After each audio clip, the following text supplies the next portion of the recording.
بسم اللہ الرحمن الرحیم۔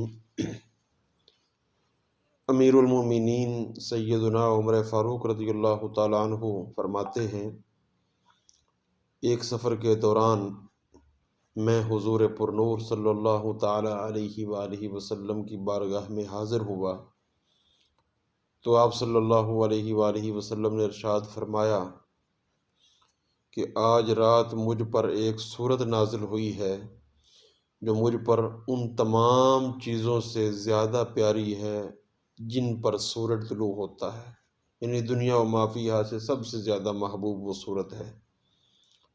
پھر آپ صلی اللہ تعالیٰ علیہ وآلہ وسلم نے اس سورت کی یہ آیت تلاوت فرمائی، اور آپ صلی اللہ علیہ وآلہ وسلم بکثرت اس سورت کو تلاوت فرمایا کرتے تھے۔ اس میں کثیر روایات کتب حدیث میں موجود ہیں۔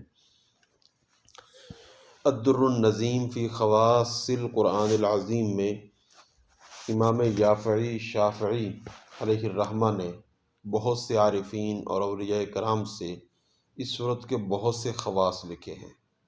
ان میں سے چند ایک یہ ہیں، وہ فرماتے ہیں کہ بعض عارفین فرماتے ہیں، اولیاء فرماتے ہیں، جو بندہ رمضان کا چاند نظر آنے کے وقت یعنی اس کے فوری بعد 3 دفعہ اس سورت کو پڑھتا ہے تو اللہ رب العزت اس سال کی خیر کی وسعت عطا فرما دیتا ہے۔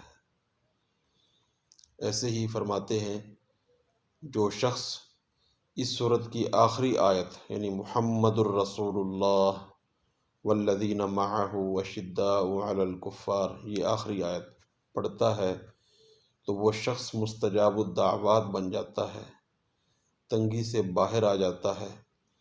اللہ رب العزت اسے ایسے دوست عطا فرماتا ہے جو اسے نیکی پر ابھارتے ہیں اور نیکی پر مدد کرتے ہیں، اور دنیا و آخرت میں اس سے رزق خیر عطا کیا جاتا ہے۔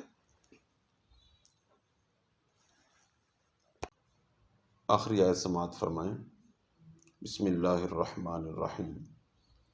محمد الرسول اللہ والذین معہ اشداء علی الکفار رحماء بینہم تراہم رکعا سجدا یبتغون فضلا من اللہ ورضوانا سیماہم فی وجوہہم من اثر السجود ذلک مثلہم فی التوراۃ ومثلہم فی الانجیل كزرع أخرج شطأه فآزره فاستغلظ فاستوى على سوقه يعجب الزراع